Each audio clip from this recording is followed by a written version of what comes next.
સુરતમાં ભાજપ નેતાઓનો જાહેરમાં બર્થડે સેલિબ્રેશનના નામે કર્યો હતો તાઇફો।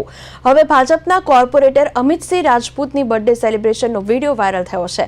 તો લિંબાયતમાં રોડ પર ફટાકડા ફોડી એન્ટ્રી કરી અને સ્ટેજ પર કેક કાપી જાહેર માર્ગ પર મોડી રાત્રે જન્મદિવસ ઉજવણીની આડમાં કરાયેલા આ તાઇફાથી વિવાદ સર્જાયો છે। પોલીસ કમિશનરે જાહેર કરેલા જાહેરનામાની એસી તેસી જોવા મળી રહી છે। કાર્યવાહીને લઈને અટકળો તેજ થઈ ગઈ છે। તો સુરતમાં રોડ પર લોકોની નજર પડે તેવી રીતે સેલિબ્રેશન કરવું આ કેટલું યોગ્ય છે તેને લઈને અનેક સવાલો ઉઠી રહ્યા છે। સુરત પોલીસ મહેરબાન તો પ્રજા શું કરે તેવી ચર્ચાએ જોર પકડ્યું છે।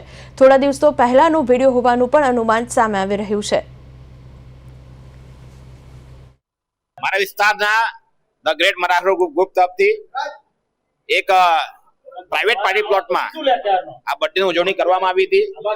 હું વિસ્તારના કોર્પોરેટર હોવાના કારણે મને તમામ કાર્યક્રમમાં જવાનું હોય છે, એટલે હું કાર્યક્રમમાં ગયો હતો અને એ કાર્યક્રમમાં જઈને ત્યાં જે વૃદ્ધ સહાય અને યુવાઓ માટે એ લોકો જે ફંડ એકત્રિત કર્યું હતું એની અમે લોકોએ ત્યાં એનું લોકાર્પણ કર્યું હતું, ત્યાં વિતરણ કર્યું હતું।